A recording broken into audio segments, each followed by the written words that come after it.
have this, let me know if this improves the sound quality. I yesterday had some echoing using this thing. Mm. So for the first 30 minutes, everything sounded great. And then all of a sudden, it was duplicating what I said. Here, let's see. Mm-hmm. Let's see now. Should I position myself over like this? Is that better? And you see the flowers and. Yes, you're right in the middle of the screen. That looks great. Okay, good. Are you hearing me okay? Yeah, yeah. I think that means my little speaker is working. That's good. Okay. There's the side. Download it. Okay.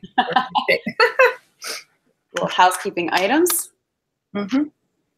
Yeah, so it's actually a lavalier, but mm-hmm. I think it improves the sound, but if it starts to make the sound worse, I'll get rid of it because it did that yesterday, much to my chagrin. Okay. Come on. Let's find a good. I'll just stick it. I think I can just, there. As long as I don't touch it. Yeah. Like if I touch it, you can hear that, right? Yeah, yeah.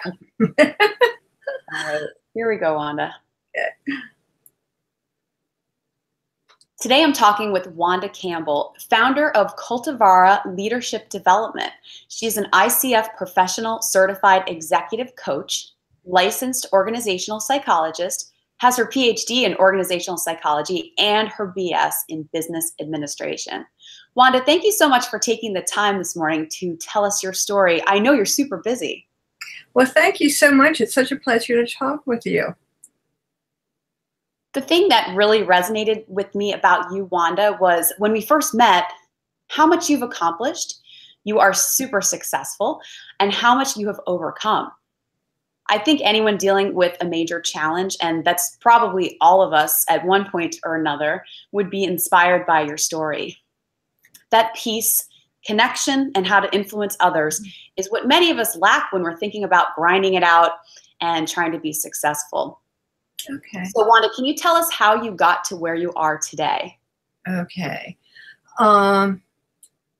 I started out at a far worse place than any of my clients so far. Not to mention that they didn't have problems, but when it came to relationships and influence, I was way behind the curve. And that began because I had a very severe speech impediment when I was growing up. And it was so pronounced that individuals were not able to understand what I had to say. So that made it very difficult. The other thing about it was that when someone has an impediment that severe, there's a tendency for folks to think that you're stupid, and that influences their behavior. I'm not, I don't think there was anything intentional about that, and they may not have even been aware of it, but it comes across loud and clear when you're on the receiving end. So the first 11 years of my life were kind of tough.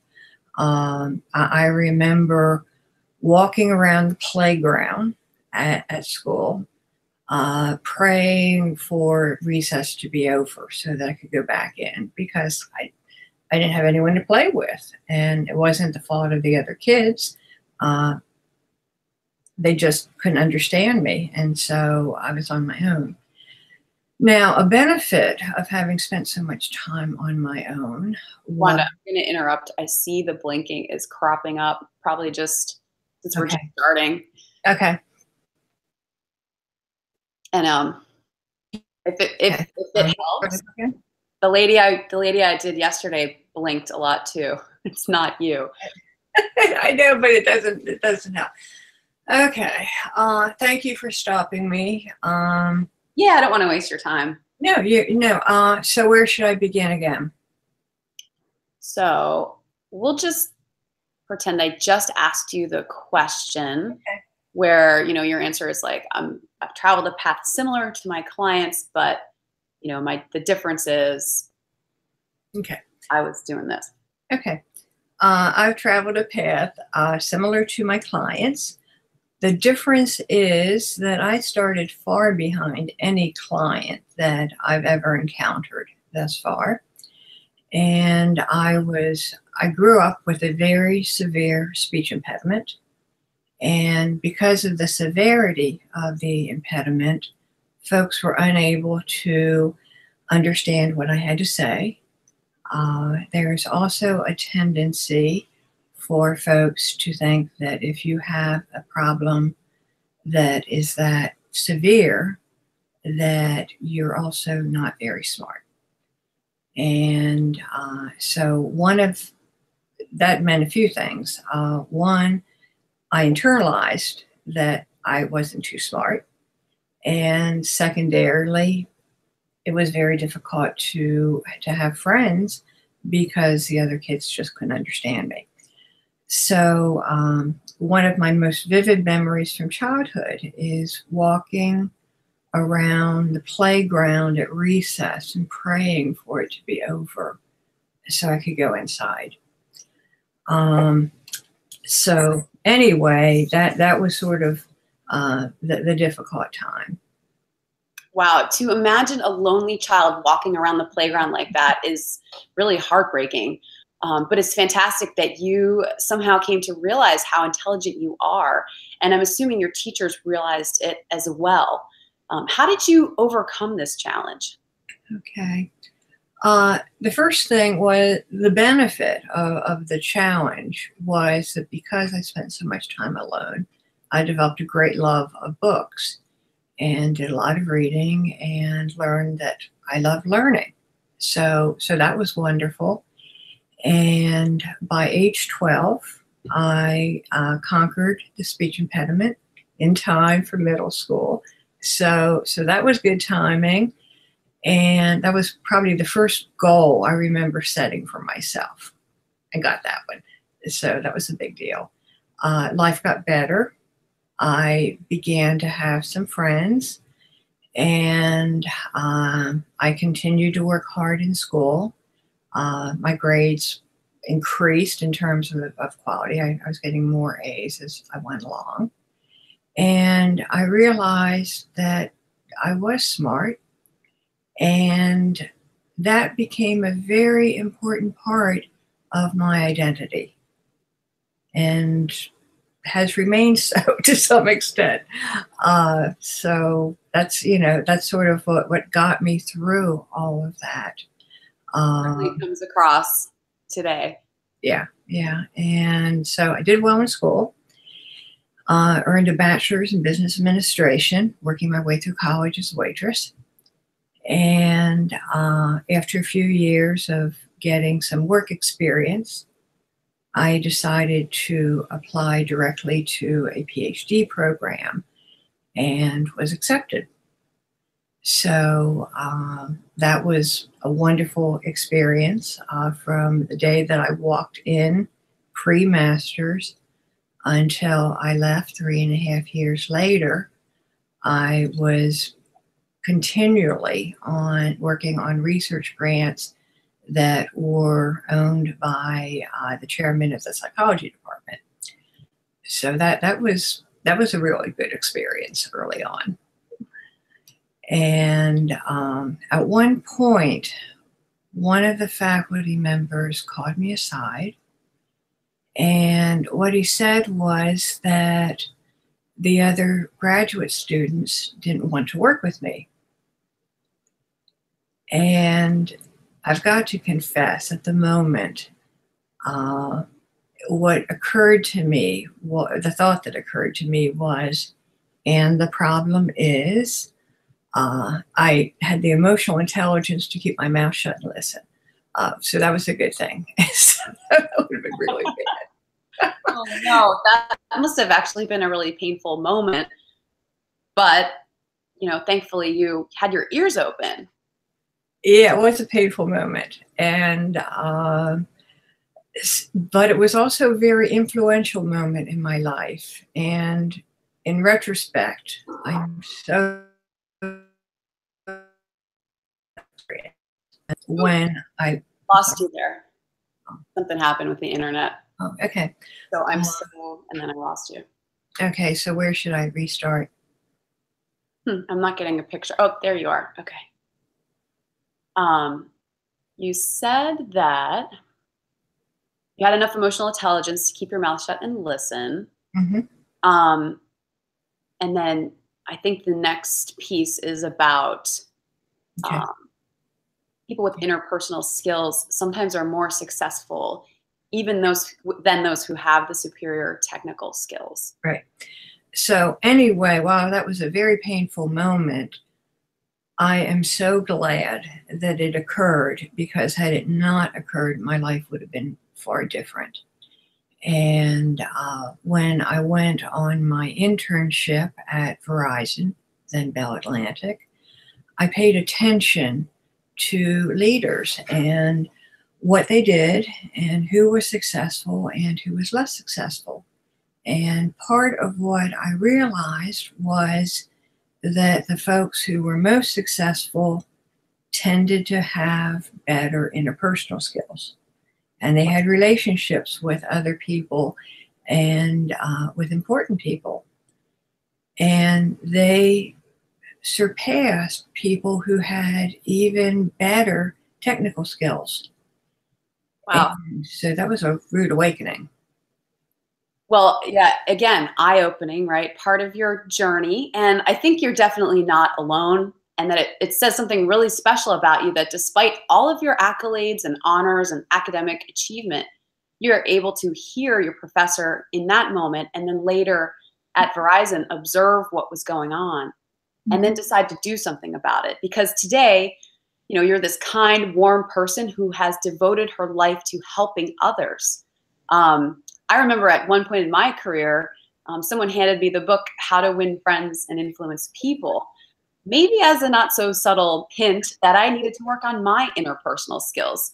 And I think it's a best-selling book for a good reason. We all struggle with how to have influence in a positive way. So what was your next step? Can we pause here? Because I don't remember. Yeah. Okay. Is this where you want me to talk about, you know, why I'm doing what I'm doing?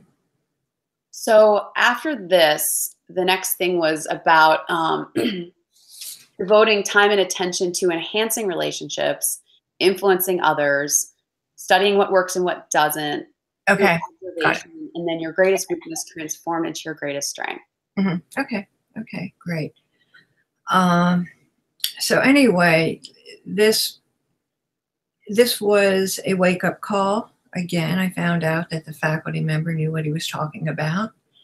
And from that point forward, I made a study of how to develop improved relationships and how to influence people. So those were critical for me. And over time, and this did take a lot of time, that this was not short, because in addition to learning what to do, I had to figure out what was natural for me and what I was comfortable doing, and then practice it. And so over time, what was my worst challenge or my greatest weakness was converted into my greatest strength. And that has made all the difference. Fabulous. So leading up to saying the greatest weakness and the greatest strength, there was again we got a little flustered. So maybe do you want to try that again? Right. And just sure. Do some yoga breathing.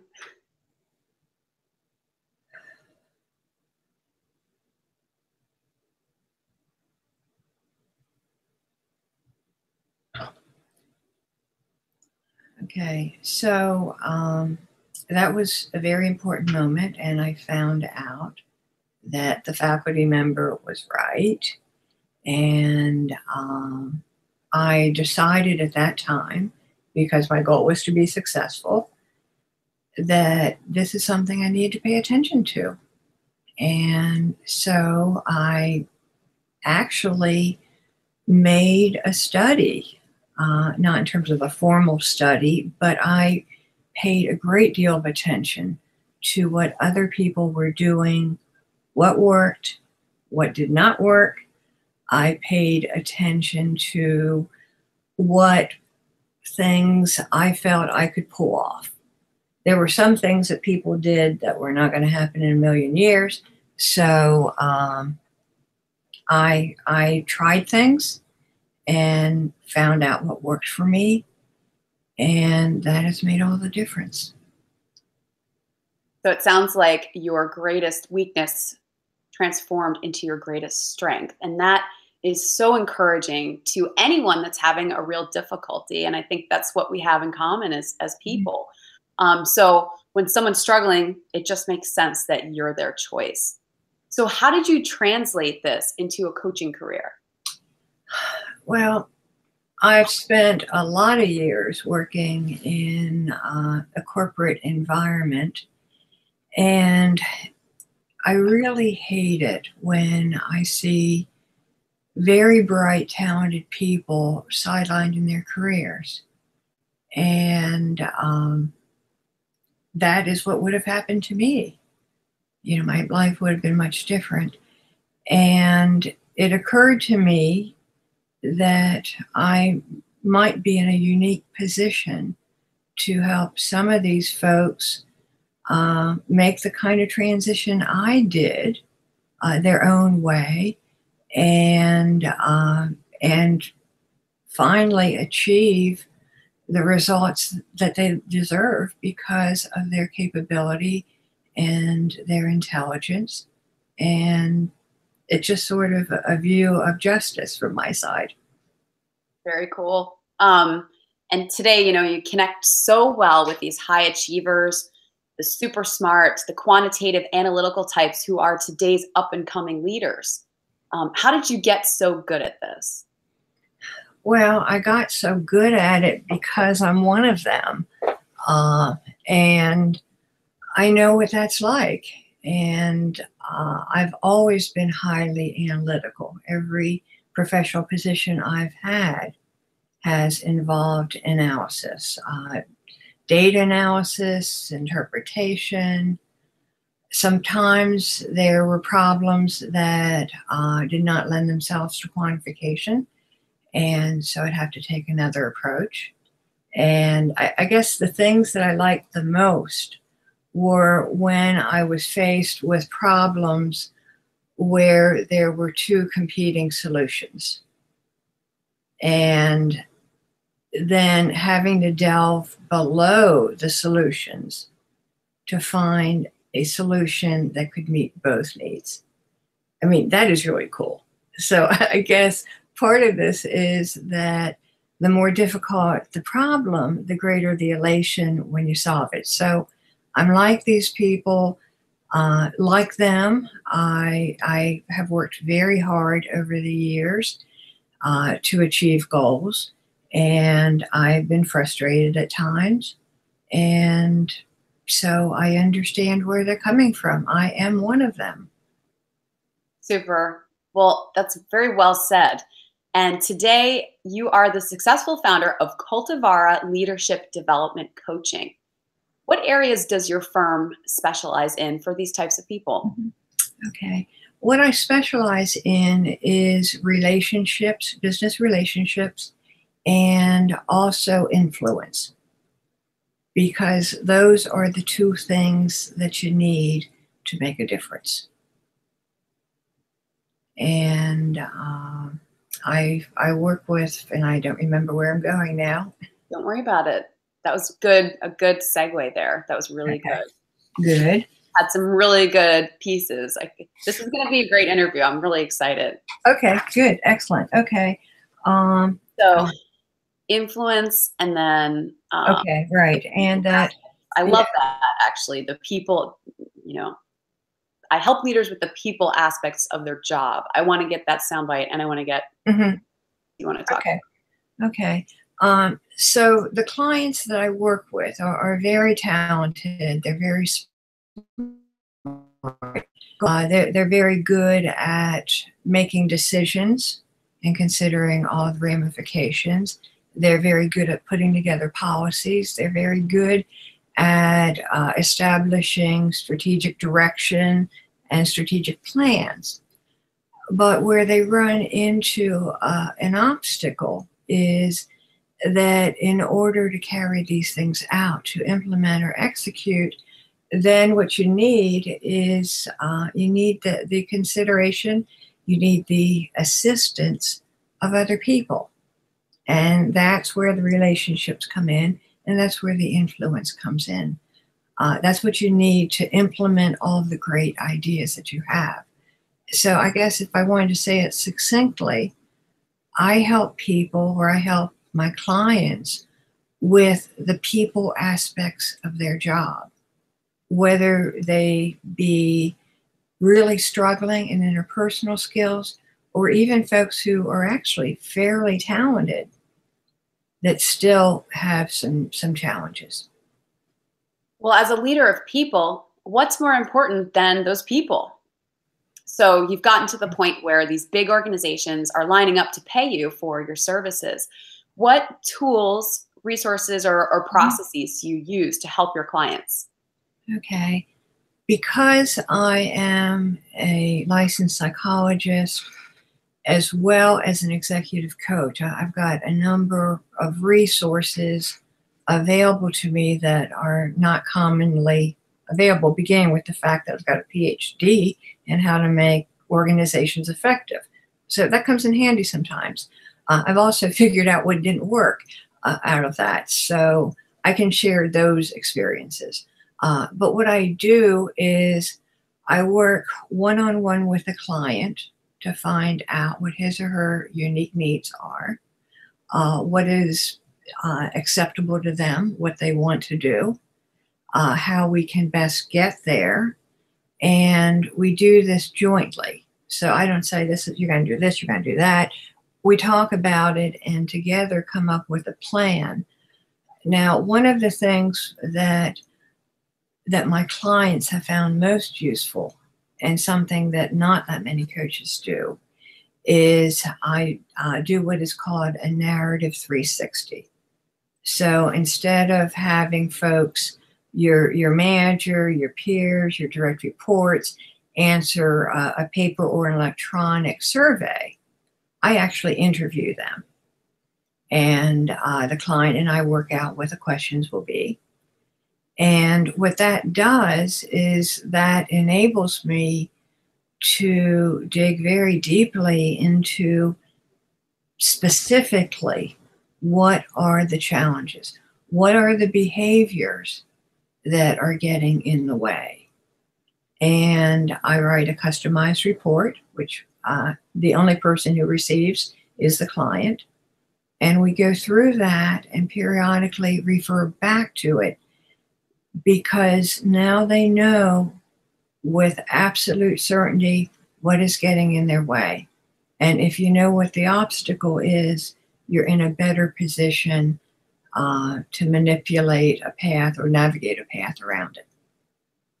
That's fantastic. So having these explanations for why we think or behave in certain ways could be a key to behavioral change, especially for these analytical types that you work with.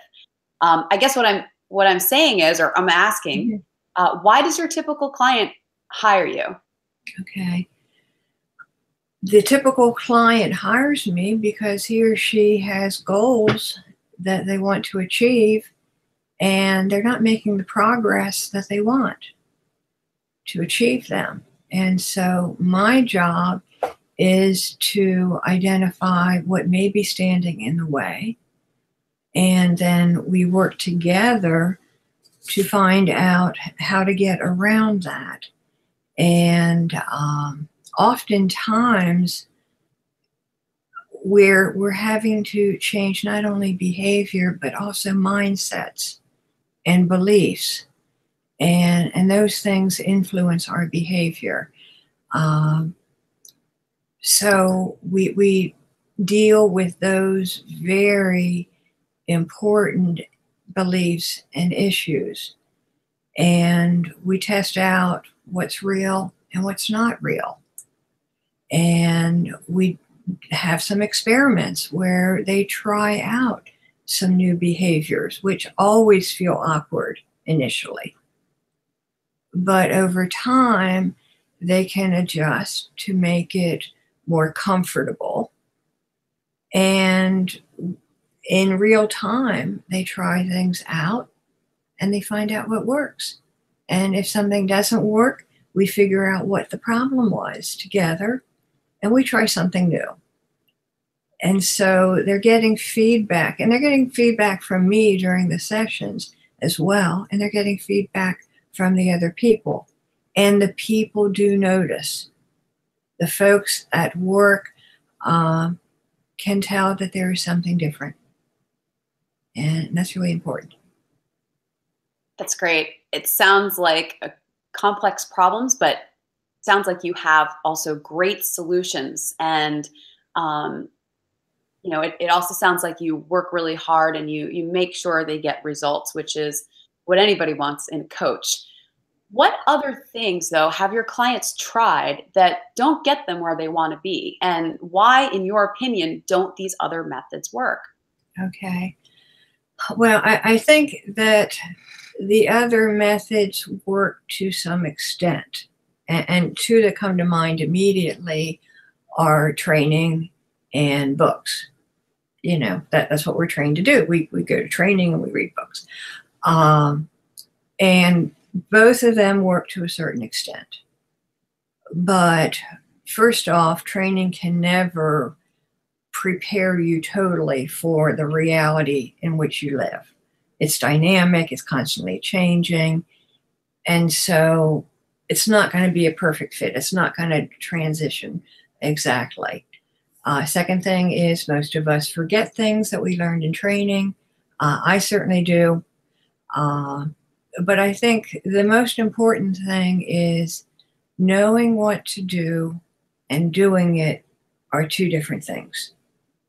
And both the books and the training suffer from that. And that's why it's so critical in the coaching that people try things and get feedback from me, from other folks. And they get real-time feedback about what's working and what's not. And then they can go back to the books and pick up some other stuff that they've forgotten. But you've got to have that foundation for the rest of the things to work. That's great. So sort of a baseline, some feedback, and some accountability is what coaching can provide that the other methods just cannot. Right. It certainly sounds like an effective solution for people, but of course there are other coaches out there too. Sure. What do you offer your clients that no one else can? Okay. The first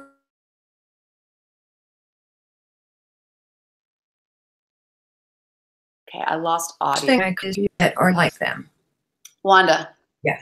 The audio cut out for a second. Okay, Probably good. just again like an Sure. internet thing. So Sure, no problem. again, Okay. you can just start answering the question over again. Sure. I think the first thing that differentiates me from other coaches, and the other coaches are very good, is that I am like them. There are very few coaches, there are some that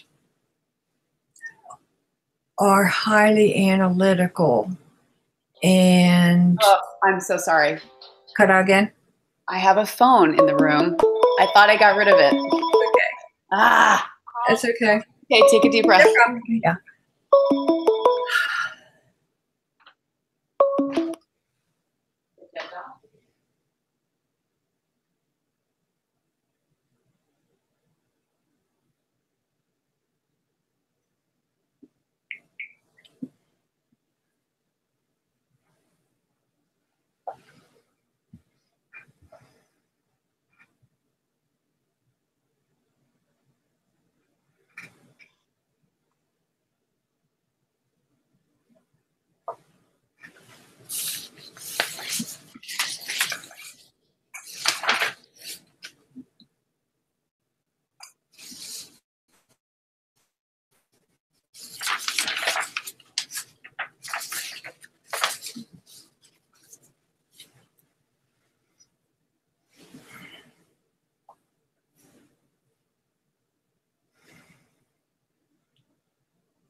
Wanda, I'm Yeah, sorry.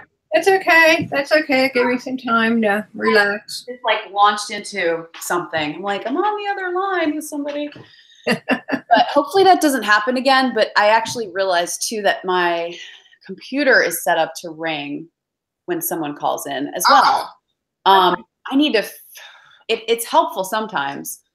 I do answer a lot of calls during the day, and yeah, it could interrupt us. So hopefully it doesn't. Okay, we're But I fine. put the phone Pretty far away. okay. Okay. So probably the biggest thing that differentiates me from other coaches is, one, I've been down that path. I'm very similar to the coach, to the clients that I serve. Most coaches are more comfortable working with people that have already learned the lessons that my clients are learning. And it's just that those clients are more like them, and the folks I work with are more like me. If you can identify with your client, there's no judgment on my part. I was there. I continue to work at this. And so I get it. So that's a huge part. A second part is, unlike many coaches, I have been in a leadership position. I ran a nationwide employment testing program for the electric utility. I had profit and loss responsibility, beginning with doing a business turnaround as soon as I stepped into the job. Even the business turnaround required relationships, because I had to leverage my relationships with the clients to get the money I needed to pull us out of that space. I have had to do hard things like terminate people. I also got to do really fun things like develop people, develop my successor, give really nice bonuses. So I know firsthand what you're going through in these jobs. And that helps. That helps considerably. In addition, as we said before, I've got a PhD in an area that studies how to make people how to make people and organizations more effective. And I've got a bachelor's in business. So I'm not a touchy-feely kind of person. I'm sort of, let's see the numbers, let's measure what works. And I even measure that in my coaching. One of my very successful clients improved median improvement as opposed to mean improvement, median improvement of 250% over 9 months. I was wishing it was 249, 251, 250, but it was 250. So for me, that's a differentiator. I like these people. I like being around these people. And that's kind of hard to replicate. That sure is. And it sounds like you just absolutely love what you do. And that's another way you're head and shoulders above the rest. I think the fact that you've worn the hat of the CEO, you've made termination decisions and had those conversations, you understand profit and loss. I mean, it's the bottom line for every for-profit company. And that's got to be such a boon to your clients that they can tap into all of those areas of expertise in one person. Well, you're sure laser focused on what you do for them, but what would you refer people elsewhere for, Wanda? Okay. First off, I am not a career coach. I am not a life coach, although my clients tell me that their personal relationships have improved along with their business relationships.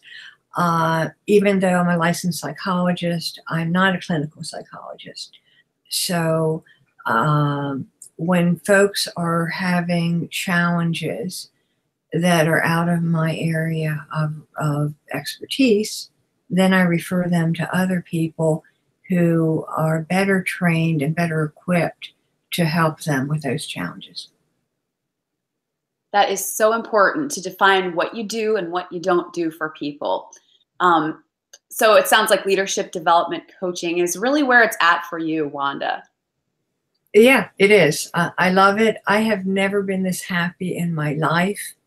I'm working with wonderful people. They're highly motivated. They're bright. And I just love watching them progress and see their successes. It doesn't get any better than this. So great. I am personally convinced that you are the solution to help companies encourage their up and coming technical and analytical leaders to really blossom into their full potential. If someone is interested in getting in touch or working with you, where would you direct them? Okay. The easiest way to learn a little bit more about me, to see if I, in fact, am a good fit for them, would be to go to my website, which is Cultivare, spelled Cultivare, cultivate with an R instead of the second T, hyphen leadership.com. Or shoot me an email at wanda@cultivare-leadership.com. I would love to hear from folks. And if I can't help you, I'll be honest with you about that. And we'll get you in touch with someone who can. Wanda, thank you so much. I have learned so much from this conversation, and it's been my pleasure to have this chat with you today. Well, it's been my pleasure talking with you, Amanda. I always enjoy talking with you. Take care now. Thank you. I will stop the broadcast. Oh, my bra is showing. Oh, I didn't even notice that. You can't help that sometimes. Yeah, the other thing is I wasn't the CEO. Oh, so you wore the hat of a CEO. Okay, I basically, I was in charge of a consortium program. As a consultant, as an outside consultant? No, actually, I actually ran it. Okay. But it was housed in a trade association. Got you. So okay. my Let me say title, that again. yeah. And see if you like the way I say it this time. Okay. So, wow. So tapping into all those areas of expertise, especially the fact that you understand the most important thing for every for-profit company, the bottom line, has got to be such a boon to your clients. This would help trade associations, membership organizations, and even a nonprofit, just that you understand those delicate conversations they might have, hiring and letting people go, taking a look at, profit and loss statements. You're laser focused in what you do for them. But what would you refer people elsewhere for? Okay. Done. You got blurry at towards the end. I did. Okay. Yeah. The other thing is most member associations and trade associations are nonprofit. Okay. Okay. Now, I've always held that if you wanted to stay in business as a nonprofit, you treat it like a for-profit. I know. I mean, that's actually the biggest reason I don't work with nonprofits myself. Because yeah, I know. It's like that's why mine was successful. Oh my gosh! Like, can you guys just make a decision, because you've got too many things going on? Just focus on what's going to either increase your membership or your donations or something. Because it's like, right. So yeah. Okay. Want me to try that one more? Yeah, if we don't get it this time, I'll do it offline, because it seems like that's the piece that. Yeah. Unless, well, is it 10? No, it's not 11. Yeah, I think, do you think we can stop? You want me? I can record that after we get off. So I don't it doesn't matter. Whatever you want. Do you want me? I got time. So. Okay, let me do it one more time and see if I got it right. See if Okay. I understand. Okay, what you're trying to say. Wow, so tapping into all of those areas of expertise that you have, especially the fact that you understand the most important thing for every company, the bottom line has got to be such a boon to your clients, who can be trade associations, nonprofits, and membership organizations as well. You're laser focused on what you do for them. But what would you refer people elsewhere for?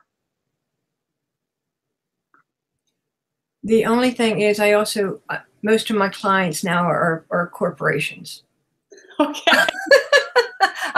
Basically, I can work with, and we can even do a sound bite where I say that my philosophy in dealing with the way I made a nonprofit successful is I treated it as if it were for profit. I ran it as a for-profit organization. Yep. Because at the end of the day, you've got to be. You got to have the resources. Got to bring in the Benjamins. Cool. Yeah. I think we got a lot of good stuff. And the other thing, Wanda, I'm going to stop the broadcast now. Mm-hmm. Just one sec.